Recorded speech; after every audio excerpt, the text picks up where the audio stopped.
Flash flooding has surged into the spotlight this summer. From Texas to North Carolina to the Northeast, record-breaking flood events have happened back-to-back across the country. Michael Yoshida joins us with more on what's behind the seemingly non-stop weather events. Michael, thank you so much for taking the time today.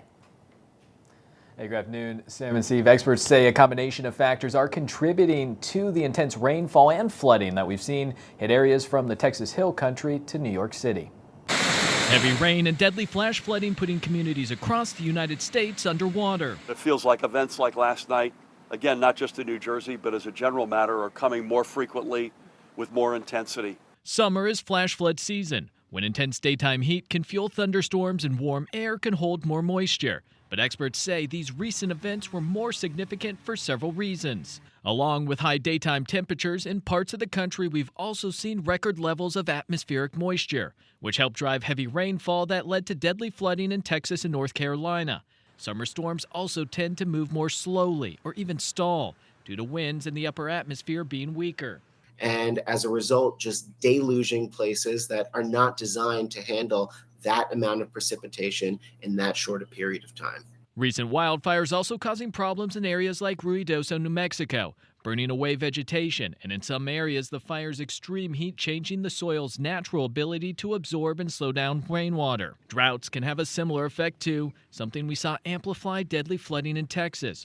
Urban areas are not immune either, where asphalt pavement and older drain systems can be overrun.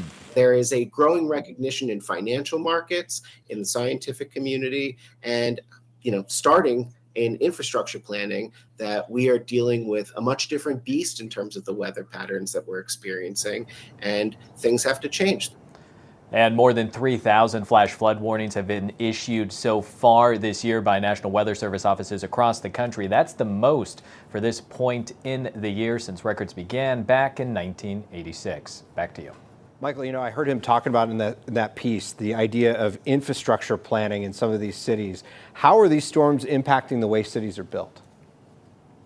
Yeah, so whether you're in a rural area or more in a city center, the biggest issue right now from those we spoke with is that the roads, the sewers, the drainage systems, they just weren't designed for these intensive storms and the frequency of these storms.